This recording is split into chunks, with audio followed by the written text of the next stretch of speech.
ही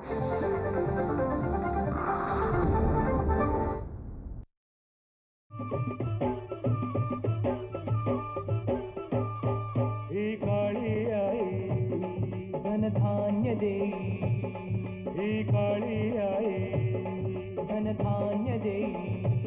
जोडते मनाची नाती आमची माती, आमची माणसं, आमची माती, आमची माणसं, आमची माती, आमची माणसं, आमची माती, आमची माणसं, आमची माती, आमची माणसं.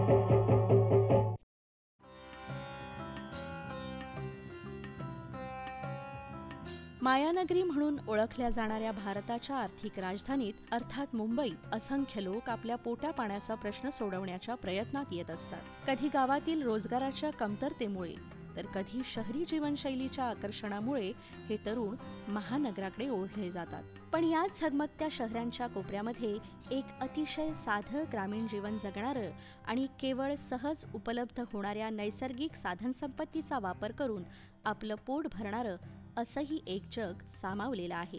मुंबईच्या अगदी जवळ पालघर जिल्ह्यामध्ये डहाणू तालुक्यात असंच एक आदिवासी क्षेत्र आहे, दळवीपाडा. मुंबईतून डहाणू तालुक्यात जाताना आपण वांद्रे वरळी सी लिंकवरून अहमदाबाद हायवेच्या दिशेने वळतो. मुंबई महानगर मागे टाकत पालघर जिल्ह्यातील डहाणू तालुक्यात प्रवेश केल्यानंतर लागतो तो सारोटी नाका. या नाक्यावरून एका वळणानंतर सुरू होतो डहाणूतील प्रवास आणि इथूनच सुरू होते आदिवासी जीवनशैलीची झलक. डहाणूनंतर लागतं कोसबाड, जिथून आदिवासी जीवनाची खरी ओळख व्हायला सुरुवात होते. कोसबाड सोडल्यानंतर दोन्ही बाजूनी असणाऱ्या घनदाट झाडांच्या कमानीने नटलेल्या रस्त्यावर आपण पाऊल टाकतो.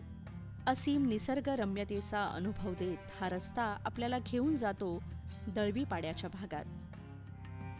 या पाड्यात राहणारे आदिवासी केवळ इथे उपलब्ध असणाऱ्या साधनसंपत्तीवर आपला उदरनिर्वाह करतात आणि त्यांना निसर्गाने दिलेल्या या अलौकिक वरदानाचं जतन आणि संवर्धनही तितक्याच आपुलकीने करतात.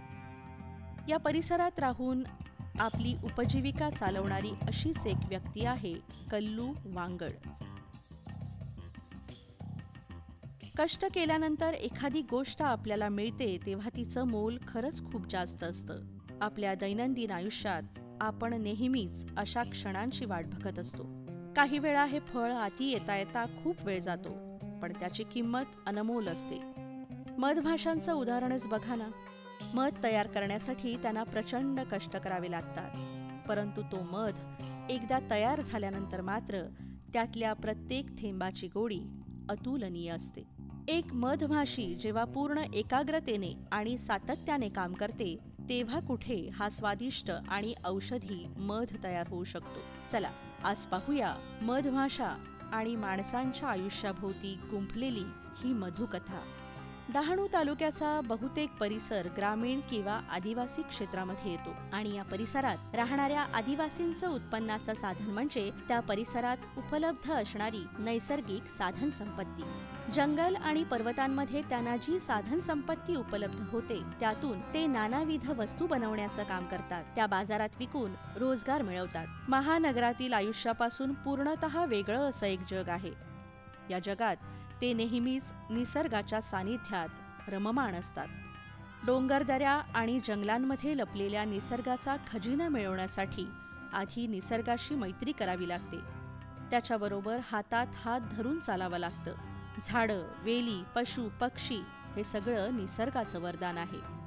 त्यांच्याशी मैत्री करून त्यांची काळजी घेत काम करत राहिलं तर निसर्ग आपल्याला भरभरून देत राहतो. निसर्गातला प्रत्येक घटक मानवाला कुठल्या ना कुठल्या प्रकारे उपयुक्त ठरत असतो. निसर्गातला असाच एक महत्त्वाचा घटक म्हणजे मधमाशी. मधमाशीला आयुष्यभर श्रम करावे लागतात. एकत्र राहणाऱ्या सगळ्या मधमाशांना कॉलनी असं म्हटलं जातं. एका कॉलनीत 3 प्रकारच्या मधमाशा असतात. पहिली राणी माशी, दुसरा नर आणि तिसरी कामकरी माशी. राणी मधमाशी सगळ्यात मोठी आणि वेगळी असते. मधमाशांच्या सर्व कॉलनीची ती प्रमुख असते. मधमाशा फुलांमधून पराग आणि गोड रस शोषून घेतात. त्यापासून त्या मध तयार करतात. मध हे त्यांचं प्रमुख अन्न आहे. पोळ्यामध्ये या मधमाशा या मधाची साठवण करतात. मधमाशांचं संवर्धन आणि त्यांचा विकास याचा व्यवसाय करण्यासाठी आदिवासींना विशेष प्रकारे प्रशिक्षण दिलं जातं. भारतीय कृषी अनुसंधान परिषद नवी दिल्ली यांच्यामार्फत 1977 मध्ये हे कृषी विज्ञान केंद्र सुरू झालं. या कृषी विज्ञान केंद्राच्या व्यवस्थापनाची धुरा त्यावेळी गोखले एज्युकेशन सोसायटी या आंतरराष्ट्रीय दर्जाच्या संस्थेकडे सोपवण्यात आली आणि ही संस्था आदिवासी भागात अतिशय चांगल्या पद्धतीने काम करत होती. आदिवासींचं उन्नती करण्यासाठी विशेष करून कार्यरत होती. ग्रामीण विकास, शिक्षण आणि शेती या 3 विभागामध्ये ही संस्था काम करत होती. 1977 पासून ठाणे आणि पालघर जिल्हा या कृषी विज्ञान केंद्राचं कार्यक्षेत्र आहे. विशेषतः ह्या जिल्ह्यामध्ये आम्ही जेव्हा सर्वेक्षण केलं असं आम्हाला आढळलं की 3 प्रमुख समस्या आहेत. त्यामध्ये अन्नधान्य उत्पादनात कमतरता, त्याचबरोबर बेरोजगारी आणि तिसरं कुपोषण. अन्नधान्य उत्पादन कमतरतेसाठी आम्ही विविध पिकांचं प्रात्यक्षिकाचं आयोजन करतच असतो. कुपोषणासाठी सुद्धा अगदी मोठ्या प्रमाणात आम्ही विविध प्रकारचं परसबागेसारखे कार्यक्रम आखत असतो. त्याद्वारे थोड्याफार प्रमाणात का होईना कुपोषण कमी होण्यास निश्चितपणे मदत झाली. आता तिसरा महत्त्वाचा जो समस्या आहे या भागातली बेरोजगारी, तर ह्या बेरोजगार निर्मूलनासाठी आम्ही जे काही पाडे आहेत या आदिवासी भागामधले, त्या पाड्यातलं आम्ही सर्वेक्षण करतो आणि त्यातल्या लोकांचे आम्ही ग्रुप करतो, युवकांचे आणि युवतींचे सुद्धा, आणि त्यांना ज्याची गरज आहे, आवड आहे त्या क्षेत्रात आम्ही त्यांना प्रशिक्षण देत असतो. उदाहरणार्थ कुक्कुटपालन आहे, शेळीपालन आहे, त्यानंतर दुग्ध व्यवसाय आहे, रोपवाटिका आहे, आणखी इतर जे काही कुटीरोद्योग आहेत त्याचं आम्ही त्यांना 5 ते 7 दिवसाचं असं ट्रेनिंग देतो, स्किल बेस्ड ट्रेनिंग देतो. त्याचबरोबर ह्या प्रामुख्याने आम्हाला असं आढळलं की हा भाग जो आहे ठाणे आणि पालघर जिल्हा हा बऱ्याचशा प्रमाणात जंगलव्याप्त क्षेत्र आहे, बराच फुलोर आहे, नैसर्गिक साधनसंपत्ती विपुल प्रमाणात असल्यामुळे एक मधुमक्षिका पालनास अतिशय चांगला वाव या ठिकाणी आपल्याला दिसतो आणि म्हणून मग आम्ही मधुमक्षिका पालनाचं प्रशिक्षण देण्यास सुरुवात केली. कल्लू वांगडसारखे प्रातिनिधिक स्वरूपातले असे युवक आहेत ते या ठिकाणी आज याचा लाभ घेत आहेत. आमची माती आमची माणसं. या प्रशिक्षणाच्या माध्यमातून अनेक आदिवासींना उत्तम प्रकारे प्रशिक्षण मिळालं असून त्यातून त्यांना रोजगाराची चांगली संधी उपलब्ध झाली आहे. कल्लू वांगड हे सुद्धा त्यापैकीच एक.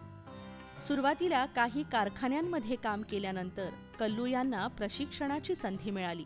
त्याचा लाभ घेऊन त्यांनी मधमाशी पालनामध्ये उत्तम कौशल्य आत्मसात केलं. नमस्कार, माझं नाव कल्लूभैया वांगड. दलिपाडा, कोसबाड दलिपाड्यामध्ये मी राहतो. तालुका डहाणू, जिल्हा पालघर. पालघर हे एरिया पहाडी जंगल एरियामध्ये आहे. तर वाडवडिलांपासून आमची थोडीशी हे जागा आहे, त्याच्यात काय पुरेसा उदरभाव होत नाही, म्हणून दुसरं काहीतरी हे व्यवसाय करण्याचं ठरवलं. तर कोसबाड कृषी विज्ञान केंद्रामध्ये ट्रेनिंग, मधमाशीचं ट्रेनिंग चालू होतं. तेव्हा मला माहीत पडलं, मग तिकडे मी जाऊन हे ट्रेनिंग 1 महिना घेतलं.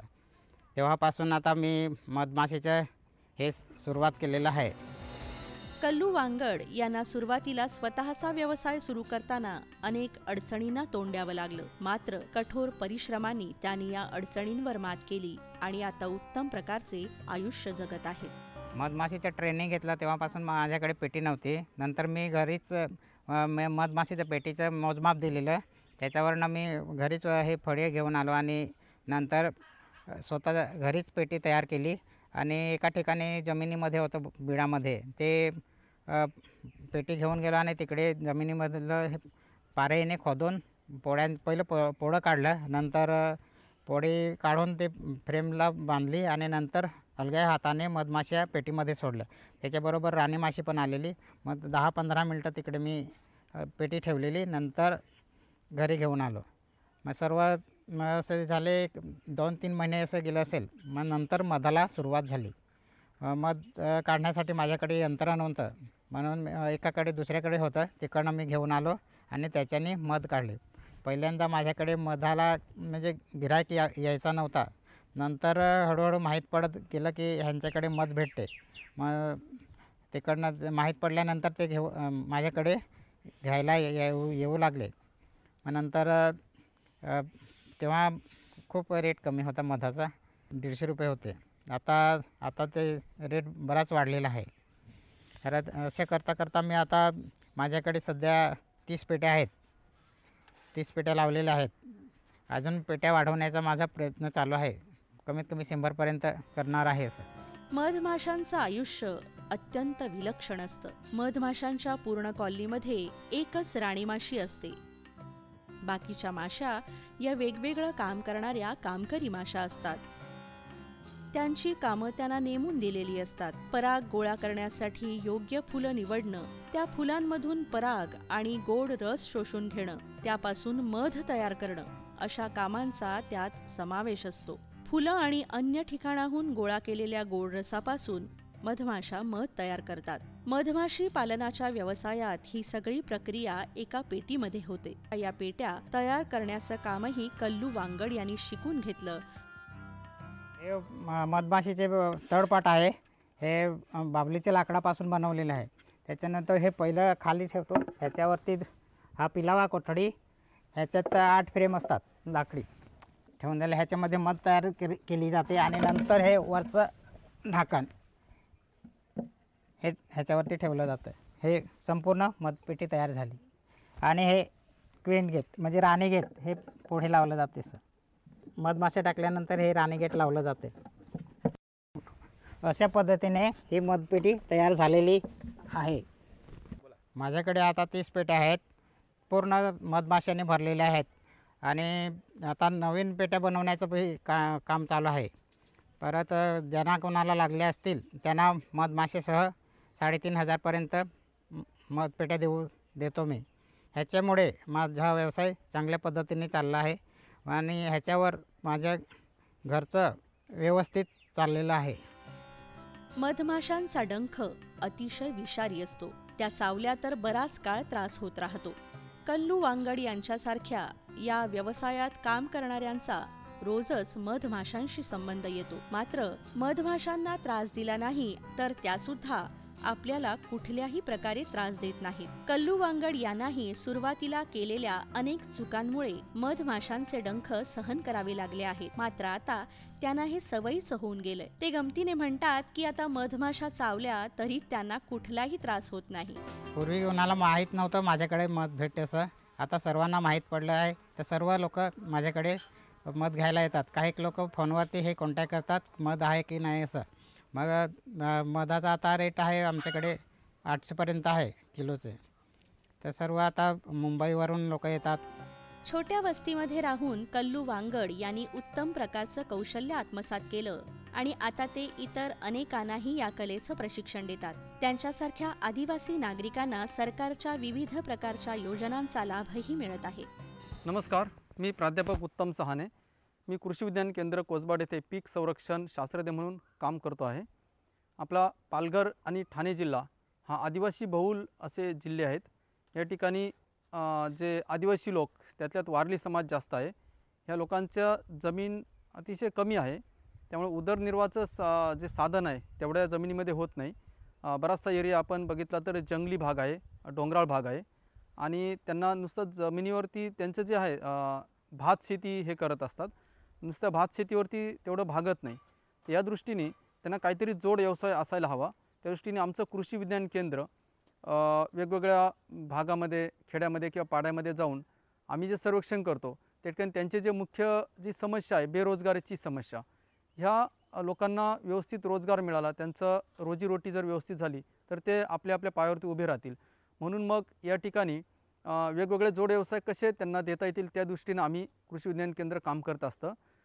या ठिकाणी नैसर्गिक साधन संपत्तीमध्ये डोंगराळ भाग, जंगली भाग असल्यामुळं मधमाशी मोठ्या प्रमाणात होऊ शकते ते आम्ही जाणलं आणि त्या पद्धतीनं आम्ही कामाला सुरुवात केली. मग आम्ही पाड्यापाड्यामध्ये जाऊन शेतकऱ्यांना जमवतो, त्या ठिकाणची समस्या समजून घेतो. या ठिकाणी आमच्या लक्षात आलं की मधुमक्षिका पालन हा चांगला व्यवसाय होऊ शकतो. त्यामुळं असे काही शेतकऱ्यांचं आम्ही ट्रेनिंग 3 दिवसाचं, 8 दिवसाचं, काही महिन्याचं असं मधुमक्षिका पालन ट्रेनिंग आम्ही सुरू केलं. हे आमचं ट्रेनिंगचं जवळपास गेल्या 15 ते 20 वर्षापासून चालू आहे. त्या ट्रेनिंगमधून त्या मधमाशी पालनचं ट्रेनिंगमध्ये आम्ही त्यांना वेगवेगळ्या गोष्टी शिकवतो की जंगलातली मधमाशी ही कशी पकडून, ती वसाहत कशी पकडून पेटीमध्ये भरायची, पेटीमध्ये आणल्यानंतर त्या वसाहतीत संगोपन कसं करायचं, त्यापासून मधाची निर्मिती कशी जास्तीत जास्त झाली पाहिजे, मध अहिंसक पद्धतीनं मध कसं काढायचं यंत्राद्वारे ते शिकवलं जातं. त्यानंतर एका पेटीपासून वेगवेगळ्या अनेक पेट्या म्हणजे एका वसाहतीच्या 2 वसाहती कशा बनवायच्या हे शिकवतो. याशिवाय त्या काही शेतकऱ्यांना पेटी कशी बनवायची, नवीन लाकडापासून पेटी बनवणं हे शिकवलं जातं. ह्या व्यवसायामध्ये वेगवेगळे तरुण शेतकरी येत असतात. याच्यामध्ये काही लोक मधमाशीचे जंगलातून पकडून त्याची विक्री करतात, काही लोक मधाचं उत्पादन करत असतात, काही तरुण आहे ते वसाहती पकडून इतर शेतकऱ्यांना परागीभवनासाठी देत असतात, त्यातूनही त्यांचं इन्कम चांगलं मिळत असतं. तर अशा वेगवेगळ्या पद्धतीनं काही तरुण आम्ही असे तयार करतो आहोत की दुसऱ्या शेतकऱ्यांना सेवा देतील. कोणाकडे पेट्या असतील तर त्यांच्या पेट्या तपासण्यासाठी किंवा मध काढण्यासाठी जातात. अशा वेगवेगळ्या पद्धतीनं ह्या आदिवासी तरुण वर्गाला रोजगार उपलब्ध होत असतो, त्यांच्याकडं त्यांचा आर्थिक फायदा होत असतो. ह्या पद्धतीने आम्ही बघत असतो. आमची माती आमची माणसं. ग्रामीण क्षेत्रात राहणाऱ्या युवकांना स्वावलंबी बनवणे आणि स्वतःचा व्यवसाय सुरू करण्यासाठी मार्गदर्शन करणे, त्यासाठी अनेक सरकारी योजना लागू असून त्यांच्या माध्यमातून अनेक युवकांना त्यासाठी पूर्ण प्रकारे प्रशिक्षण दिलं जातं. ग्रामीण भागातील अनेक युवकांनी या योजनांचा लाभ घेऊन आपलं आयुष्य अधिक सुखी आणि अधिक संपन्न करण्याचा प्रयत्न केला आहे. माझे नाव राजू विलास वरठा. आम्ही आदिवासी पाड्यात राहतो. शेती काम करतो, शेतमजुरी करतो. सकाळी गुरं सोडतो आणि अख्खा दिवस शेतात राबतो आणि दुपारी किंवा संध्याकाळी असं येऊन जी काही जेवण भाकरी काही चटणी असतं ते खातो. आम्ही एवढे शिकून तरी पण अजून आम्ही असेच शेतमजुरी करून राहत आहे. आणि आमचं जे काही आमचं नाचकाम आहे, आदिवासी गौरी, तारपा आणि दुमस्या, आता जी काही येणारी पिढी आहे त्यांनी विसरू नये. आदिवासी जीवनशैलीचा आणखी एक वैशिष्ट्य आहे आणि ते म्हणजे आदिवासी नृत्य. या नृत्य गायनातून शरीर आणि मन डोलू लागतं आणि आयुष्य मजेनं जगण्यासाठी नवा उत्साह मिळतो.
दिवसभराची मेहनत आणि भरपूर कामं करून झाल्यानंतर शरीराला गरज असते उत्तम आणि स्वादिष्ट अन्नाची. अप्रतिम चवीचं आणि आरोग्यपूर्ण असं जेवण हे ग्रामीण जीवनशैलीचं आणखी एक वैशिष्ट्य. चुलीवर भाजलेली भाकरी आणि आमटी भात हे इथल्या जेवणाचं वैशिष्ट्य. भरपूर भूक लागल्यानंतर संध्याकाळी आपल्या माणसांबरोबर गप्पा मारत जेवण्याचा आनंद काही वेगळाच असतो. अत्यंत गुणकारी आणि आरोग्यदायी असा मध स्थानिक बाजारात विकला जातो आणि त्याला चांगला भावही मिळतो. नागरिकांचं आयुष्य निरोगी बनवण्यासाठी कल्लू वांगडसारखे अनेक आदिवासी शेतकरी या व्यवसायात सहभागी होऊन आपापल्या परीनं मेहनत घेत आहेत. आपला जन्म कुठे व्हावा हे आपल्या हातात नसतं, मात्र कुठल्या प्रकारे आयुष्य जगावं हे मात्र आपण नक्की ठरवू शकतो. आयुष्यातल्या अनेक अडचणींवर मात करून आयुष्यात यश मिळवण्यासाठी प्रयत्न करत राहण्याचं प्रेरणादायी काम कल्लू वांगड यांच्यासारखे अनेक आदिवासी मित्र करत आहेत. त्यांच्या या संघर्षमय आणि स्वाभिमानी स्वावलंबी आयुष्याला आमचा सलाम.